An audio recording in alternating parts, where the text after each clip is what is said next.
Looking to stock up on high-quality Ayurvedic herbs? I've partnered with two of my trusted sources, Kerala Ayurveda and Gary and Son, to offer you 20% off their entire range of authentic products.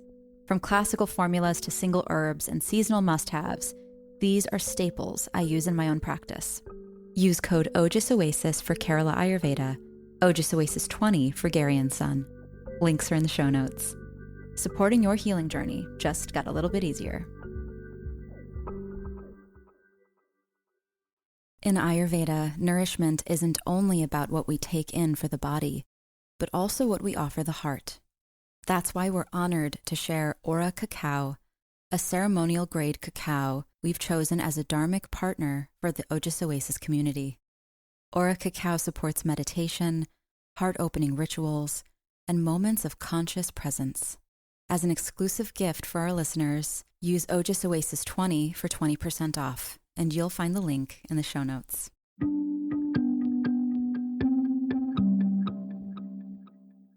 Welcome to Ojas Oasis, the podcast where ancient wisdom meets the modern being. I'm your host, Sasha Brzezinski, Ayurvedic doctor and guide on this journey into the heart of holistic wellness.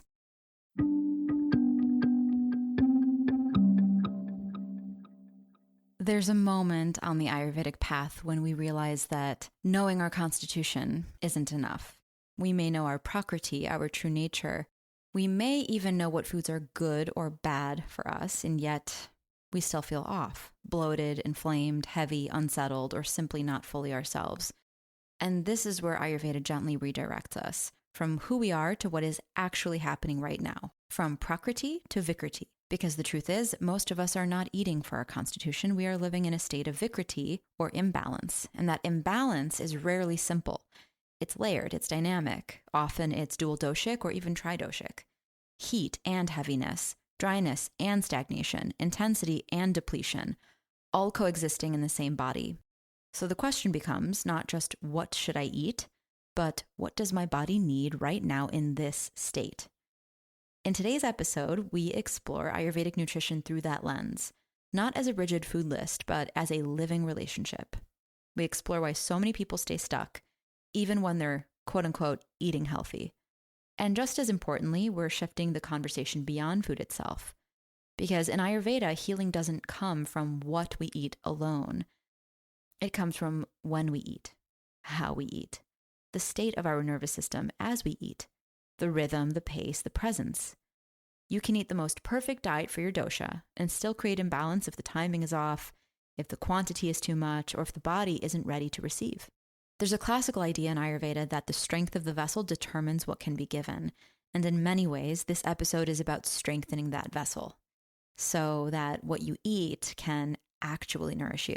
If you've been trying to eat right but still feel out of balance, if you've been toggling between different food rules, unsure what applies to you, or if you're ready to understand Ayurvedic nutrition on a deeper, more intuitive level, this episode is for you.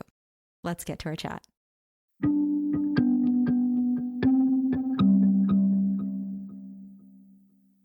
It is so funny as we get closer toward the ends of seasons, I start just slowing down, like my cadence of availability, my energy levels, my readiness to, I don't know, just the whole thing. I notice a difference in the beginning of a season versus the ending of a season. Yeah. So different. I'm just like, adrenaline so wears tired. off eventually. Yeah, it's like, oh my gosh, this is why they do seasons. Like talk shows do seasons for this. It makes so much sense. Like everybody needs a break. Yeah. But what's been going on the last week? Last time I talked to you, we were going to do lighting and stuff. Oh yeah, that happened. Yeah? Yeah. So now I have dimmable lights in my kitchen, in my hallway. When you first walk in, there's like a little mini hallway. And my like living room spaces are all now so elevated with the dimming. I'm so delighted with that. And next I have to install one for my bathroom because I didn't have enough of the switches. I didn't buy enough of them. I thought I had enough and then I didn't. So that came on Monday and now it's just waiting for my friend to be able to install. And then, of course, like I do want to do it, and I want to install one in my bedroom as well. But the fixture that the apartment building has, I don't know if that's actually. We were having a tough time removing the glass to like check, so we just didn't end up. I don't know. Anyway, I'm happy with the slow renovation, kind of like the slow improvements, because then you can really appreciate them. Yeah. If they happen all at once, then you're kind of just like, okay, and then you get over it. But now, now, I'm like, wow, I can dim my kitchen at night and make Give my it the chamomile proper celebration. Yeah. Oh my gosh, making my cup of tea at night is just such a different. And even without early the in big the light morning, on. yeah, and like early in the morning when you're just not quite ready for the full lights on. I'm never ready for the big full light. Never. I'm always lamps only or dim everything. Like, and sometimes Matt's like, Me "Are we too. serious? Like, can we? Yeah, I can't see you. I can't but vibes. see you. But vibes. I know. I'm with you, girl. I'm with you on the vibes. It has to be vibes. Vibes first. Yeah. Yes. I don't need to see you. I need to feel. That's so true. That is very true, especially at the end of a day. Sorry. Yeah. Roommates. Sorry. You're going to have to. Hey. Yeah. All right. So what else? You want to talk about food today, right? Well, nutrition? I was just thinking nutrition. I don't think like, I was thinking maybe I do a quick run through of the foods that build and purify each tissue. Something that I've just been thinking, I mean, gosh, I am someone who I pay attention to the trends, what's going on in healthcare, and I'm just seeing like all these people on Ozempic, and then like all these studies coming out about how like long-term use and just all these side effects and the people who are on it and then get off it and the damage that it can do. And I really think that education around food and one's body is actually the most critical part of sustainable. If weight loss is the goal, then we really have to understand the Agni, the metabolic fire, and that process, but also the utility of different foods, how different foods impact different tissues. And we have to approach everything, but especially food is a big part of Ayurvedic lifestyle. And I don't think I've talked really that much at length, other than with Kate O'Donnell and Divya Alter, because they've written cookbooks, and I don't know if Kate is actually a chef or if she's just really into nutrition, actually, but I know Divya is obviously an amazing chef. I definitely do not identify myself as a chef or a master of the art of cuisine or kitchen. No, I'm not. I mean, I know how to like turn a stove on. I know how to make pasta, and like I won't burn the pizza when, but I'm not I'm not like the person making pasta from scratch, really. I mean, I appreciate that. I love good, well-made food, but it's just not, I would not have time for anything else if I was spending that much time in the kitchen. Although when I do have time, it's enjoyable. It's enjoyable. It's enjoyable. Like when I was visiting you and we were making tomato sauce, like the slow tomato sauce, I was just like, this is so fun. That's like a project to can all these tomatoes and pickling with Matt.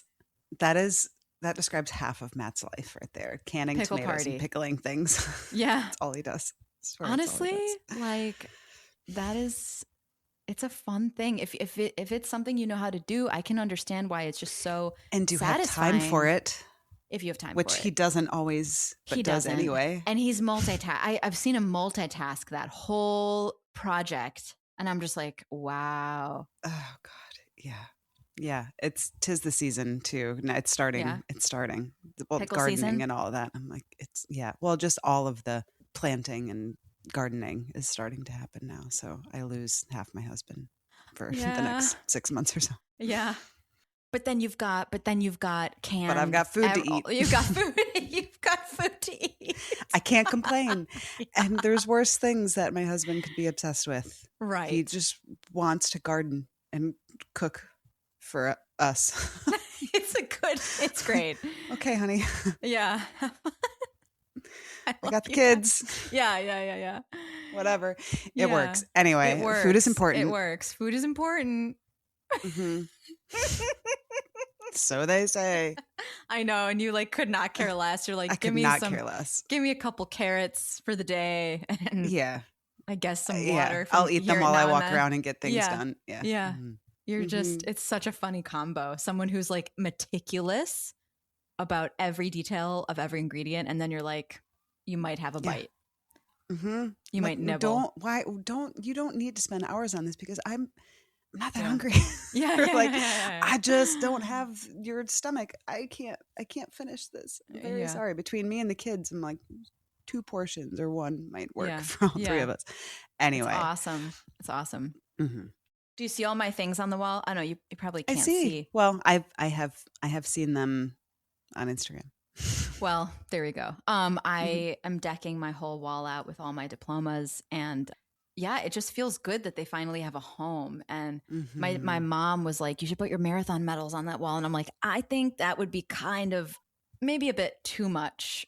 You know, it's like, look at all of my accomplishments. Sure. It's all not of really, my achievements. Right, exactly. It's like, is this a trophy room or is it a clinic? Sure. And I think the most important thing for me with the clinic is for people to just feel safe. I think safety is really critical when you're entrusting someone with your health and your healing, and knowing that someone's educated and has studied intensively on the subject with which you're going to them for. I think that's worthy of noting in in the room. You need to be like, okay, this person. Right.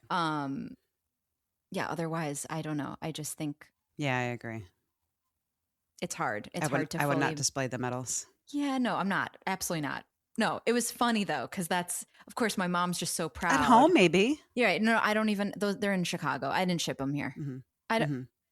You could have a little shrine to old Sasha. You know, well, my dad calls it. My dad calls my old bedroom like the museum, like the Sasha Museum, and I'm like, I don't know. That just.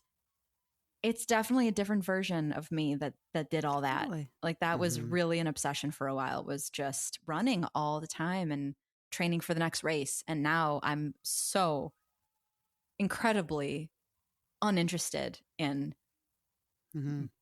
like beating my body up like that. Do you ever run? I went to a Barry's boot camp class a week ago, and I was on a treadmill, and I was like, oh my God, I love the feeling of running and being with my body and my breath, and just it is very ecstatic for me. Like I have that gene where I get really high when I exercise, like really high, and it's really addictive for me. And I have gone down that rabbit hole of becoming addicted to it. And then I've gotten myself in trouble with that, because when you go, again, anything can become unhealthy. Right. And I was always grumpy if I didn't work out. There was many years where I was like, wow, this is probably what someone in withdrawal from cigarettes feels like, super grumpy. Just like, don't talk to me until I've run.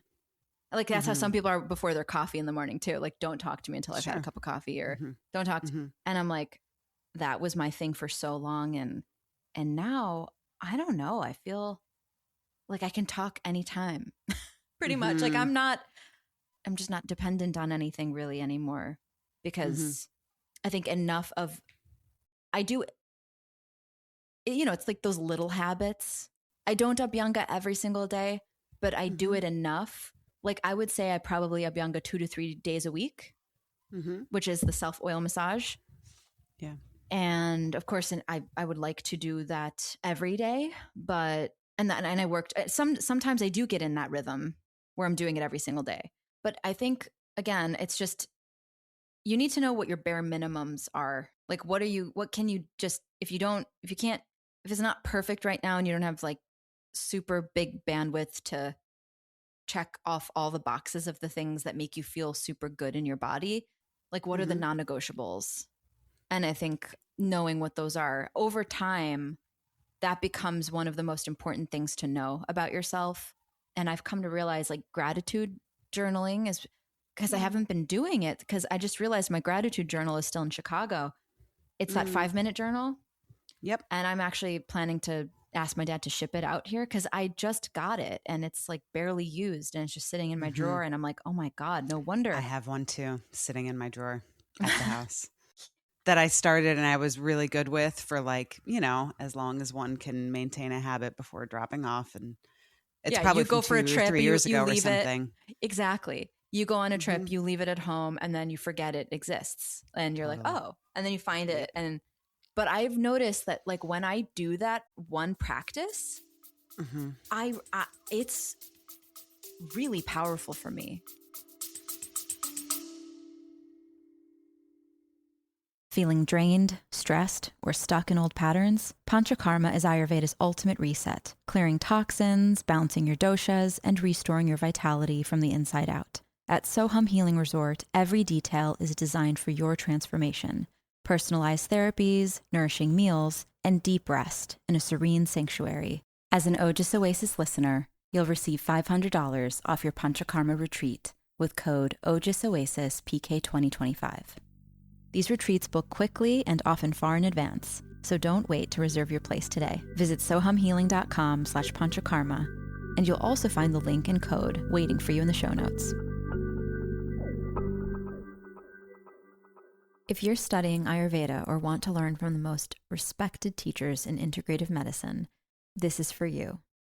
The 2026 NAMA Conference, Ayurveda and Integrative Medicine, is a global virtual gathering to connect ancient and modern medical science. Join a transformative online gathering of Ayurvedic practitioners, integrative medicine providers, herbalists, researchers, scholars, and yoga therapists. Over 3 days, you will engage in dynamic panel discussions and interactive breakout sessions, covering clinical outcomes, emerging research, and how Ayurveda professionals can meet the moment in today's evolving healthcare landscape. Whether you're a seasoned clinician, wellness advocate, or yoga teacher, this conference is your chance to connect, learn, and shape the future of holistic health. Register today at ayurvedanama.org from May 1st to May 3rd, 2026, and secure your spot. What made me realize this was there's an artist on Spotify that I discovered last year called Saint Finnegan. And I've become a super fan, like obsessed with all of his music. I just literally pretty much right now I'm on a kick. I'm on a Saint Finnegan kick and all I listen to all day. I come to my clinic and I start with his song called Grateful every single morning. And I'm like, oh my God, I think there's something to this grateful song that I just love starting my day with gratitude. It's such a good palate cleanser. It's like it kicks off the day on this place of like, I actually have so much to be happy about. Yeah. And we have that negative bias of figuring out what are the problems that I need to solve today or what is missing or, like I need to fix the garbage disposal or I need to take out the trash. But it's like, wait, before you even get into all that, wow, you're so lucky you have a garbage disposal, or like just whatever, like turn it around. Like you get something and you have the resources to fix it.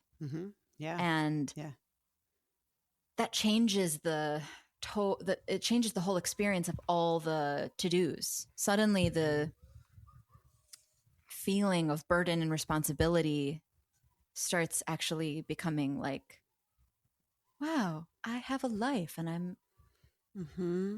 I get to live this life. I get to have responsibilities. Yeah. I have things to be responsible for. Yeah.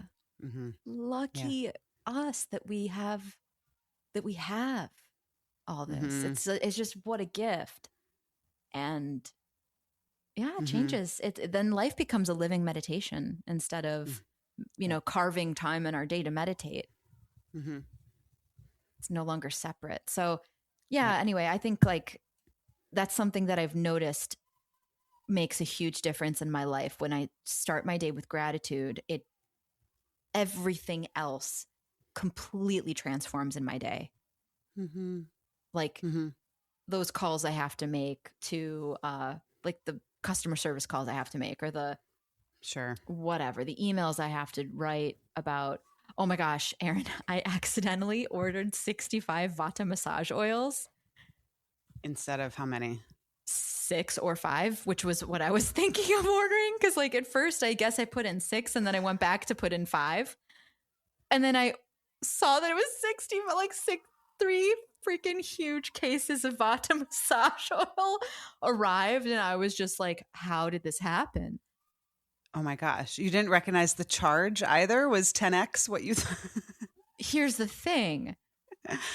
I sold out. Here was how this happened. I sold out of pretty much almost everything in the clinic. And I made what I felt at the time was a conservative order. I was like, I don't want to have things sitting on the shelves. I'm just going to like order like 3 or 4 of each thing. And then in like a month, everything was gone. And so I'm like, okay, I'm going to double whatever I paid last time. I'm going to double my investment. This is like a child thinking, oh, this is how I'll do it. I'll just look at the total.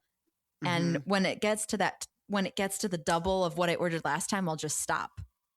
So I didn't look at the itemized, which I did incessantly when I made my first order. I literally, like, it took me a week to press order because I was like, is this, everything is right? Because I was so nervous because I'd never done it before. Yep. But then I got cocky. I got arrogant. I was like, I'm just going to sell whatever I order and I'm just going to do this really quick and it's going to be a non-thing. And then, of course, I make that critical error, which is hilarious looking back. But in the moment, I was freaking out. I'm like, how am I going to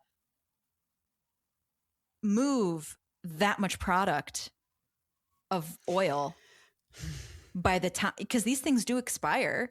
Oh, I mean, they don't stay good forever. Does it matter? Okay. I think it does. I think they,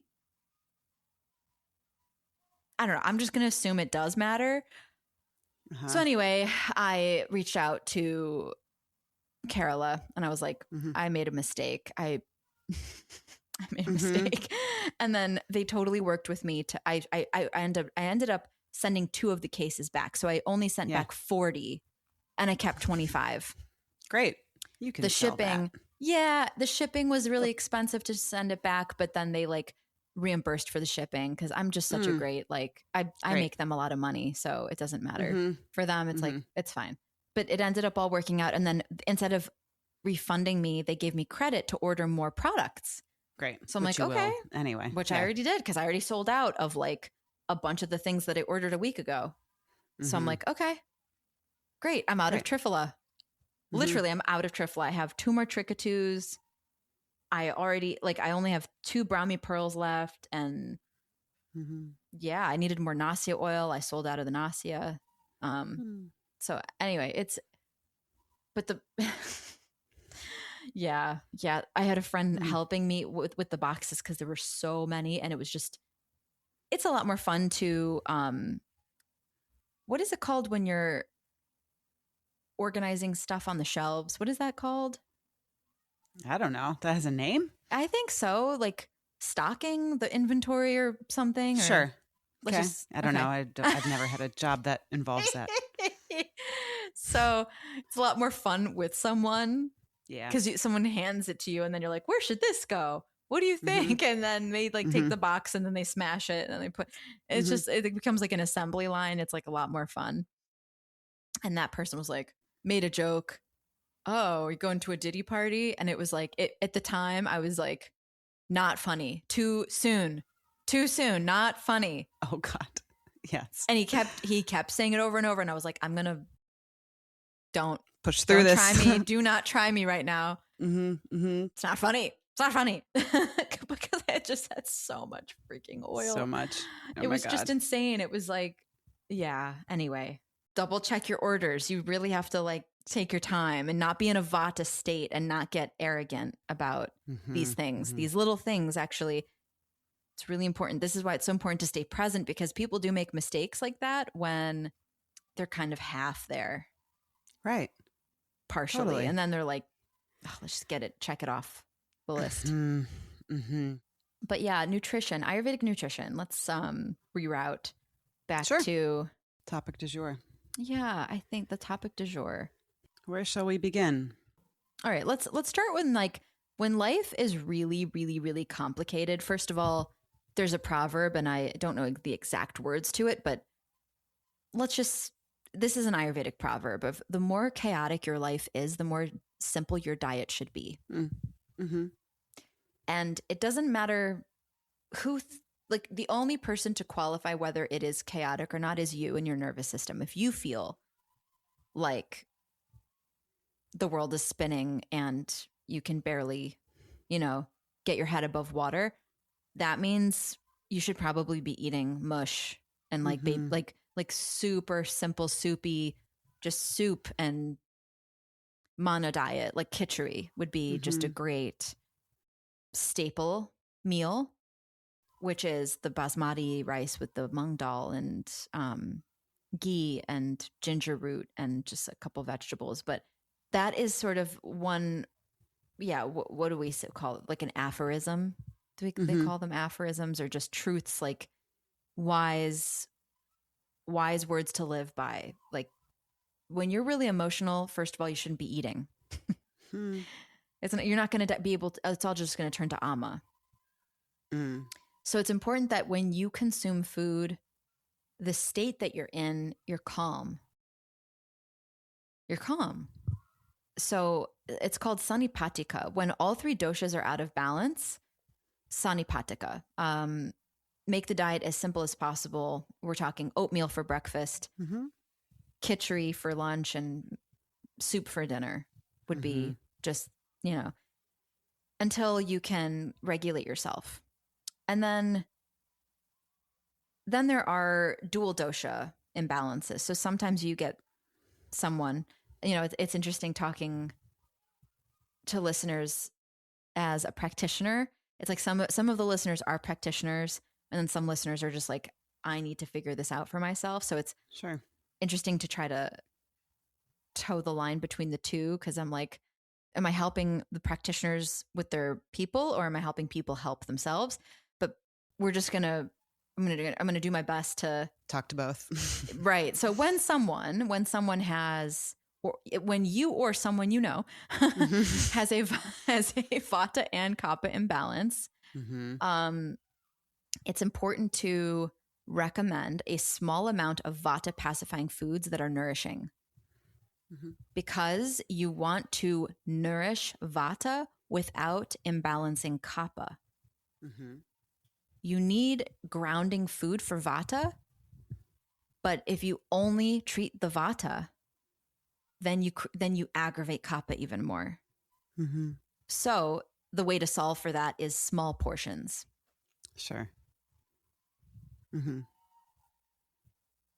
And it's hard. Vata kapha combos, whether that's a Prakriti or a Vikriti, are very tricky. They're hard to, like, that balance is really difficult because vata needs earth, kapha needs air. Yeah. I kind of even have a hard time visualizing or understanding what a person that has like kind of equal parts vata kapha going on might even look or behave like. Not that they're opposite of one another, rare. But a little though. Like they're very sweet. They're very sweet, and they're very anxious. Like that's their temperament. Right. They're people pleasing, and maybe calm on the outside, but not so much on the inside. Yes. Or something. Yes. And they're so afraid of people not feeling supported, because kappas are supportive. Vatas are nervous, or just, they're very social. Or just anxious in general. So Vata's chasing kappa around, and kappa kind of perpetuates this, it can like keep the vata trapped too, if that makes sense. Yeah, it's kind of a hard thing to explain. What can happen too is that someone with trauma, kapha comes in to protect that person.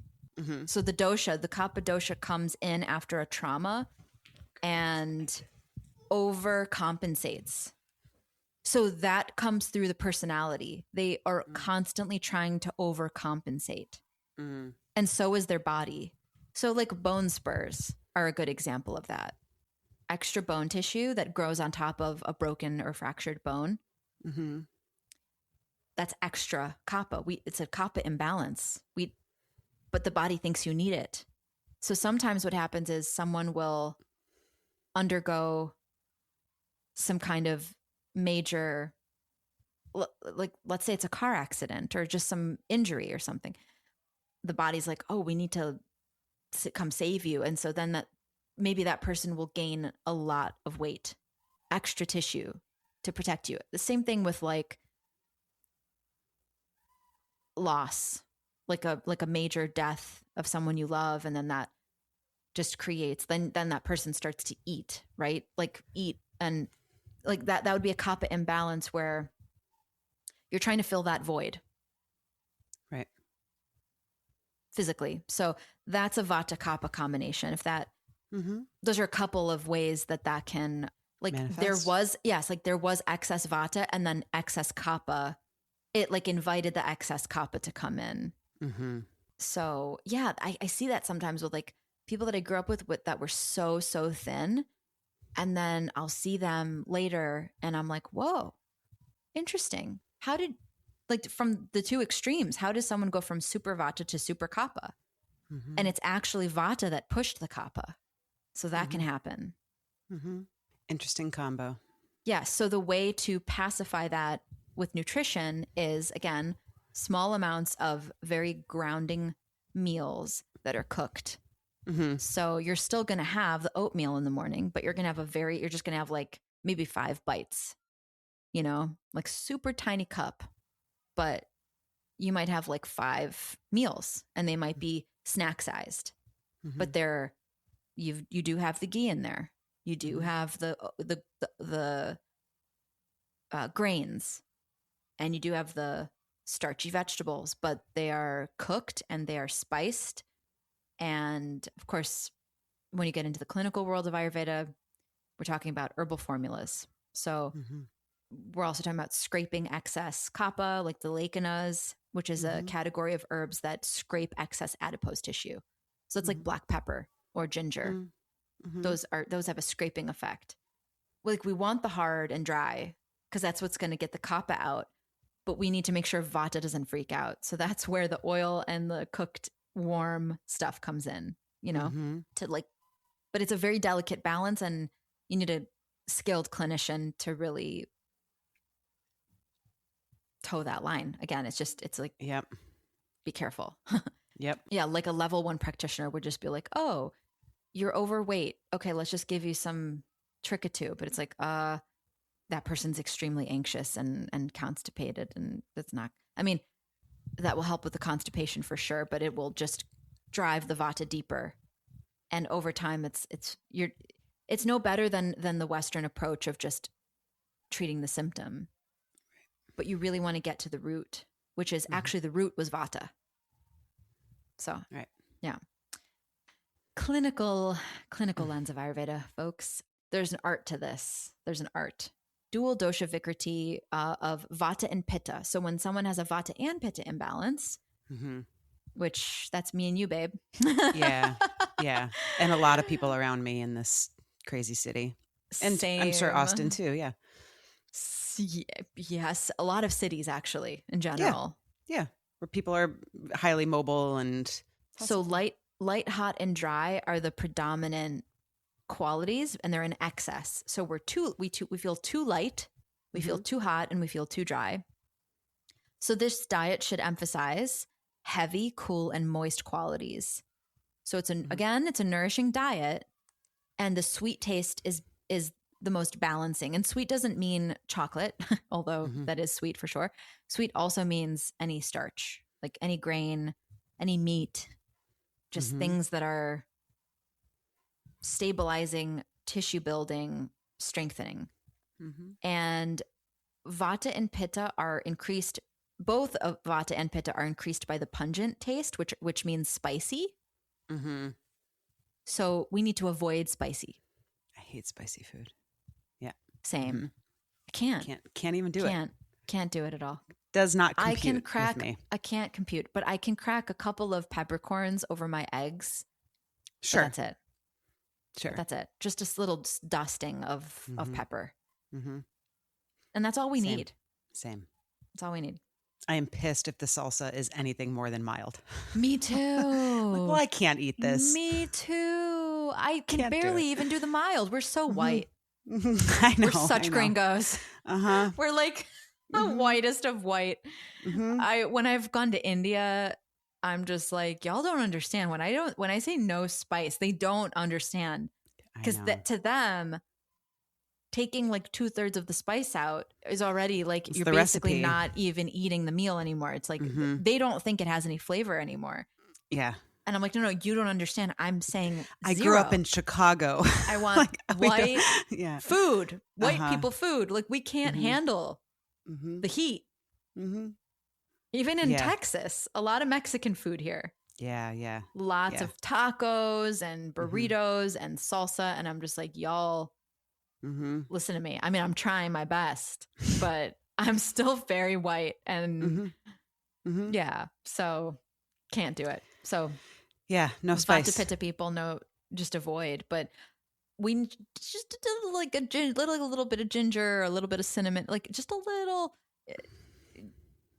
We need all 6 tastes in Ayurveda, but dusting, like a dusting. Of course, we need to eat with the seasons as well. So obviously, when the hotter it is outside, Pitta is going to be more pissed. When it's colder outside, Vata is going to be more pissed. So we kind of also have to lean toward that. That's a huge factor in the dual dosha too, because Kapha can't be bothered. Vata's bothered by cold and wind. Pitta's bothered by heat. So excess heat, of course. So yeah, of course, with Pitta in the summer, you need juicy fruits. You need water and melons, and you can do the raw. Yeah, you can do the raw in the summer. But again, what gets pissed with raw is Vata. Vata's going to get aggravated. So you need to make sure it's not too cold, right? Right. It's like Goldilocks and the 3 Bears. It's just not too hot, not too cold. Yeah. Eating seasonally is the best thing that we can do to prevent imbalance, actually. In all of the Ayurveda world, eat with the seasons and you're going to be way ahead of the curve than a lot of people. And to be so prescriptive about that, you're saying eat what is growing at the time, right? Yeah. I know it's like just go to the farmer's market, but a lot of people don't want to go to the farmer's market. They're not going to the farmer's market. They're going to the stores where the same stuff is available year round. Strawberries are available literally anytime you want. When we know that's not when they actually grow. They're being shipped from like Guatemala. The climate here is very different than Guatemala. We don't need the food that's growing in a totally different climate right now. We need the food that's growing in this climate because nature's intelligent. So we need the nutrients that are available in that climate because we are nature. So we need to let nature inform us what is on the menu. Nature tells us the menu, not our stomach. Yeah. It's really helpful. And I'm sure there's stuff like this in more major areas, but we have, for example, a farm near us, near our house upstate. And so every other week we're part of like the CSA, the Community Supported Agriculture. So we go there and every 2 weeks we pick up a haul of whatever is, you've done this with us. I've done this with you. I love it. Go to the It's farm. Ayurveda heaven. Yeah. But that tells us it totally directs our diet. Yeah. At least from a produce point of view. It's not like we get all of our food from there, but veg and some of the main stuff, like in the winter, it's root vegetables, of course, but also grains and stuff like beans and rice and all kinds of wheat and farro and bulgur and that kind of stuff they do as well. So it's nice. And I'm sure there's different subscription services or things like that where you can get seasonal things delivered or curated for you. But that's an example of how it definitely helps us eat seasonally. We're like, well, we've got tons of, I mean, a lot of times we don't know what to do with it. Like, oh, we have celery root or kohlrabi or these things that we've never heard of before, but it's what's growing right now. Mm-hmm. So you figure it out, type it into Claude and say, what do I do with these things? Yeah. SOS. Mm-hmm. Yes. Mm-hmm. That's a great use of AI. All the time. Great use of AI. Okay, what's next? Is there Pitta Kapha? Oh gosh. Okay. Well, Pitta is going to be aggravated by spice. Kapha needs spice. Mm-hmm. So Kapha is aggravated by sweet. Pitta is happy with sweet. Mm-hmm. What can the two both have? Cooling stuff, I would think, right? Or I'm thinking of like stuff with Vata-like qualities. Because I think of Pitta Kapha like Matt. Okay, he's a Kapha guy, but totally Pitta driven, like spicy stuff, whatever. I'm trying to think of what would be a good balance for that archetype. Here's what I would do for Pitta Kapha. I think I would do 2 meals. Mm-hmm. And see, the Pitta is going to be good for the Agni. Kapha's going to, I have to think of another Pitta Kapha example. Who's like a true Pitta Kapha. Like, it's so here's why I'm struggling with this. It's a very, such an uncommon imbalance because these people are just pretty healthy. Mm-hmm. Pitta Kapha people are actually like a pretty ideal combination. I know. That's when I think of it, I think of Matt. That's probably why it's not in my notes, because it's so rare to see a Pitta Kapha imbalance. So with Pitta Kapha, you're dealing with heat and heaviness, inflammation and stagnation. So the inflammation leading to stagnation, similar to how Vata depletion creates stagnation, like that Vata Kapha. Inflammation is what blocks the channels, which is a great kind of continuation of our last episode about flow. Mm-hmm. And what can create stagnation in the body is either one or all the following: either depletion and dryness of the channels, making them shrink and constrict, blocking the ability for things to move through it because it's closing. So vasoconstriction. Or inflammation also causes the closing of the channel, but not because the actual walls are thin and depleted, but because the actual, just like when you like sprain your ankle and it swells up, there's like a swelling from the inflammation.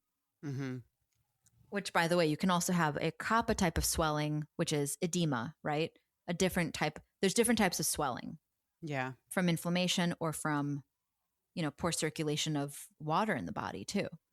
So what is usually very, very strong digestion becomes sluggish or overloaded. So the goals of the diet of a Pitta Kapha imbalance are, yes, cooling. You have to cool the Pitta and the intensity, but you also have to lighten and mobilize Kapha because Kapha creates heaviness and slow metabolism. So you have to eat light to reduce Kapha and cooling to reduce Pitta. So light and cooling. And then the tastes to favor are bitter, astringent, and mildly sweet. Mildly sweet. So I think of I would do like a honey, like a small amount of raw honey. What about, I'm thinking of like a good salad, like that has cool, crisp salad that has a good dressing that has those qualities that you're talking about and has pickled onions on it, or maybe a dressing that has some honey in it. So it's got a little sweeten in it. That sounds great. Dry and mildly stimulating. So everything's just mildly, you just got to, again, like with these imbalances, you can't go hard in any direction. You have to be very conservative with the amount of subtle. It's very subtle, very subtle. So this is one of the cases where raw foods can help, but in moderation, because they lighten the Kapha, and Kapha is heavy. So we have to lighten it, and we still have to satiate Pitta, because Pitta wants to burn stuff, right? Pitta's fire. So it's like, feed me, give me food. But so a salad is a great example of that, but I would also add some protein for the Pitta aspect. Not a lot. Again, you don't need a lot. And everyone's going to be a little different, but like legumes are also an option, like lentils, mung beans, or chickpeas. Mm-hmm. And then the grains would be something like a barley, Mm. quinoa, and basmati rice. And then the fruits would be apples, pears, pomegranates, and berries. Did you ever try the barley tea at our house? Have you had Yes, that? I love the Yeah. barley tea. Yeah, it's so Interesting, great right? Yeah, I love barley. Mm-hmm. It's Barley really, is so really freaking interesting. good. I never thought to drink it as a tea It's like that. great for kapha. Barley is wonderful for kapha. So again, people wanting to lose weight or just help with that sluggish, heavy feeling, barley tea, wonderful. Yeah. Yeah. You don't need coffee for everything. And, you know, sometimes you just need like a hot beverage, Mm-hmm. like a hot beverage of some kind. And it's great to have a fully stocked kitchen, you know, to have all these things ready and knowing how to use these ingredients intelligently and seasonally and staying in tune with your body, like listening to your body continually to see, am I even hungry? Mm-hmm. First of all, right? Good first question. Yeah. What is true Bored hunger? Mm-hmm. And if I'm craving something, is that an emotional craving? Yeah. Yeah. And then, so dietary coaching actually, I think is a pretty big part of being an Ayurvedic doctor as well, or any kind of Ayurvedic practitioner, or any health practitioner should be coaching on diet. Mm-hmm. This is what's making our bodies exist. So we need it. It's very important, and modifying one's food intake is actually one of the most challenging lifestyle behaviors. Totally. Yep. To change. Like, people are so hesitant to change this one aspect of their life that if they can just make that change, a lot of problems get solved. Mm-hmm. A lot. Yeah. Start eating breakfast when you've just always been the type of person that just has coffee and runs out the door, and then is starving and overcompensates in the afternoon and yada, yada, yada. That's and then hard is to eating change. right before bed. Like, oh, when am I going to eat though? I Uh-huh. don't have time when I'm getting ready for work, or Yep. it's very hard to change that. Yeah. It is. You have to shuffle and shift things. Mm-hmm. Even I was at, Billy had a play date with a friend last week, and we were talking, I was talking to the other parents, and they were like, tonight, for the first time, we're having dinner as a family. There's absolutely no judgment behind any of this. That was just, they have always had dinner at a different time than their kids. Their kids would eat at 5:30 and they would eat later in the day, or, you know, at night, basically, probably after the kids go down or something like that. They're like, it's just not working for us. It's, you know, hard to make 2 meals. We don't like eating that late, but we don't like eating that early. And it's hard with kids because if you kind of don't eat with them, then you have to wait until you've gotten them through their bedtime routine. You know, if they're not old enough to put themselves to bed and do all that stuff, it's like you're eating at 5:30 or 6 or 9 or something. But she's like, I don't want to eat. I don't want to eat earlier. It's going to be hard. I don't want to eat at 5. I don't know how to make it happen when we've got work. Like, it can be really hard for people to just change their whole day around when they eat a specific meal, especially if you've got a family and you're trying to figure out when you can all, or if you have to cook for a lot of people and it's not just you, everybody has to shift. It's tough. It is. And it's the most rewarding change you can possibly make is when you're eating. Mm-hmm. Your meal times. If you can regulate your meal times and your sleep schedule, 75% of your problems are solved. Yeah. Yeah. Oh God, don't get started on the sleep if not thing. More. But yeah. If not more, honestly, it might even be, Totally. that might even just be like a conservative percentage there. But like, yeah, a lot of other things get so much easier. What is the word? Isn't there a word for when you do things? It's not dinacharya, is it? Yeah. Yeah. Dinacharya is daily rhythms. Yeah. Like your daily routine. Mm-hmm. Yeah. And Ritu Charya is seasonal routine, seasonal ritual. So Ritu is season, Dina means day, so daily, Dinacharya. Yeah, definitely. And you can think of Dinacharya like a sadhana practice, like a spiritual practice, because you are taking care of a very sacred, temple, your body. So I really do approach Ayurveda like a spiritual practice because it's a discipline. It's a discipline to show up for yourself in these ways every single day. And sometimes we don't, and that's okay. It's not about berating ourselves when we don't, and let's give it our best. Don't worry about if it's not always possible, but if you're doing your best, that's all you can do. There's truly nothing more than we can do than our best. There's a lot of things outside of our control that sometimes make it impossible. And it's okay. But if you can do it more so than not, you've won. Yeah. You've won. Because so much of it is in our head. What we think is really hard and impossible, it's just because change is hard for us. That's all.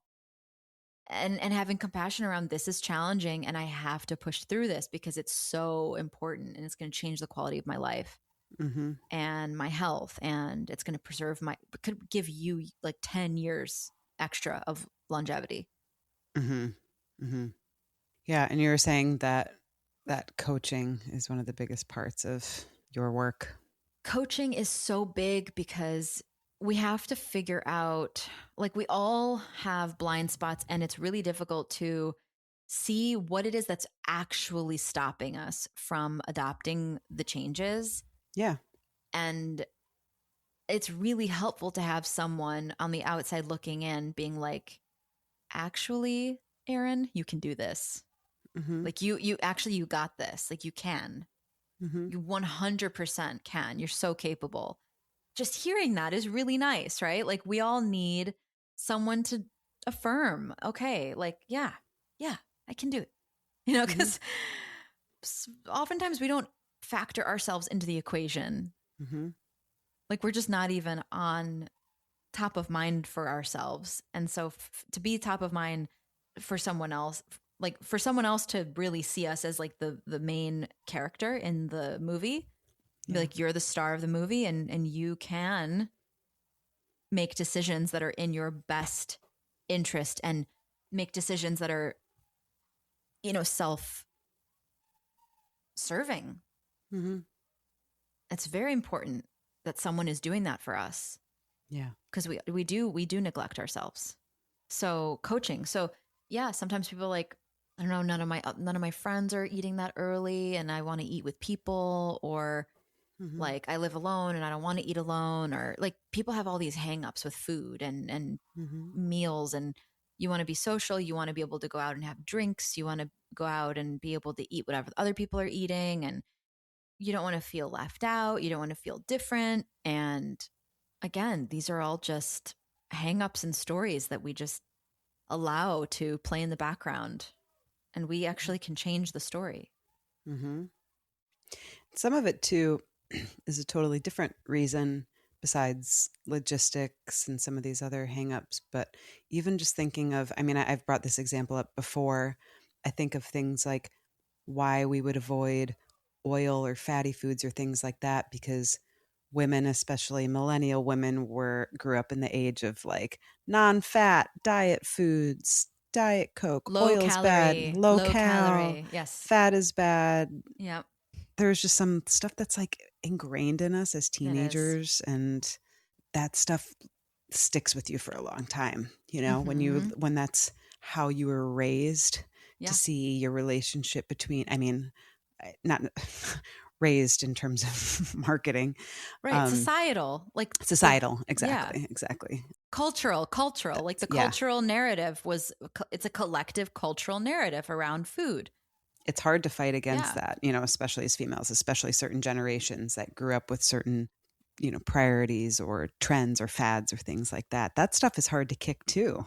It is. Like, oh God, to switch to having full fat milk or full fat anything or oily stuff. You're like, oh God, but is that going to make me break out or gain weight? Right. There's that stuff to kick too. That's just as hard as the logistical aspect of things. Both are really challenging. It's all just priorities. And what is the priority? Is the priority to be healthy and happy? I hope so. I hope that's all of the main goal here. I don't know. I was just talking to I went to lunch with Shang, and then we went to Costco right after. And we were talking about the locus of value. Where do we place that locus of value? Like, who decides what's valuable? Is it other people that decide what's valuable to us, or do we start realizing we get to decide what is valuable. Mm-hmm. And Yeah. I think the answer is it's very simple. It's if you're valuing if your value is on a body, your body that is able to lift things when you need to and not pull a muscle, and if your goal is to be able to digest easily and have energy for your day, Mm-hmm.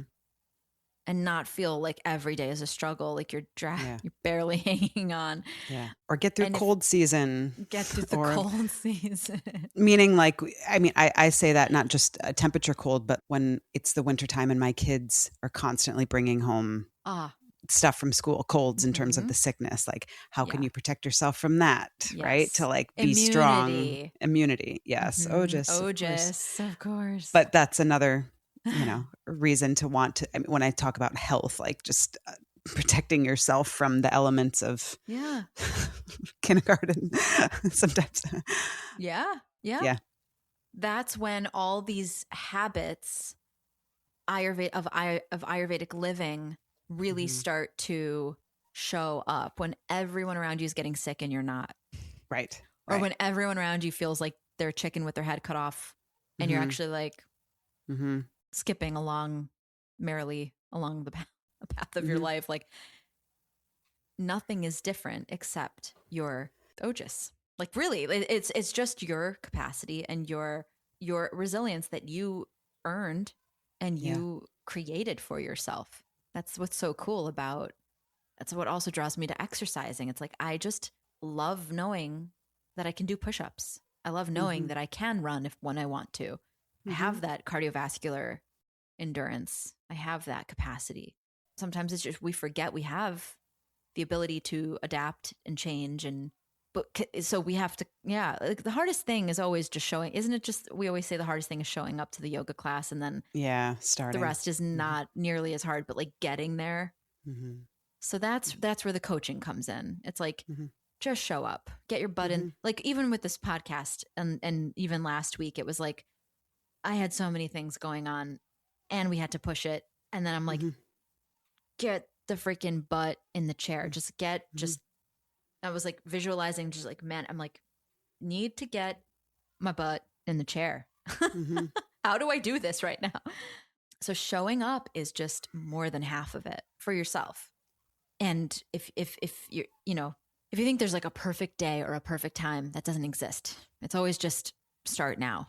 Like, and I know, oh God, I hate it. Honestly, there have been moments in my life where I've heard this saying of, no time like the present, and just start where you're at. And sometimes it's like really cliche and annoying to hear that when you're like, no, it's really not the time. It's really, really not the time right now. I'm like, easy for you to say out there. Right. Like you don't have what I have going on. And again, it's true. Sometimes it's going to be harder than other times, but it's still, now is the only time ever to start. It's annoying, but it's true. Yeah. So we don't have to get into like what foods are going to tonify. I don't think we're going to get there, but I would say that time is another, we're talking about it already, but the preparation time to sit and eat and rest after you eat, and then walk after you know how I talk about the importance of chewing slowly and not being distracted when you're eating. TV off. Yes. Not looking at the news or your phone or the TV or talking about politics or debating anything while you're eating. Just keeping the prana very, just regulated, and keep the environment sattvic when you're eating, and have some joy in, I would say, setting the table. Like that's a whole ceremony. That's a whole ceremony that you can do.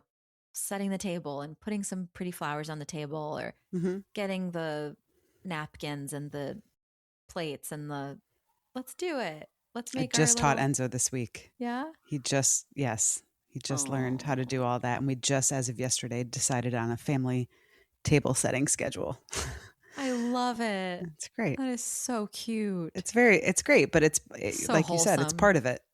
Yeah, not just the responsibility, but the pleasure. The pleasure. That's why I brought up the Shang story, because I was like, locus of value. Okay, so this is what I value. I value my health and my happiness. Mm-hmm. I also really value my enjoyment. Mm-hmm. I am at an enjoyment season of life.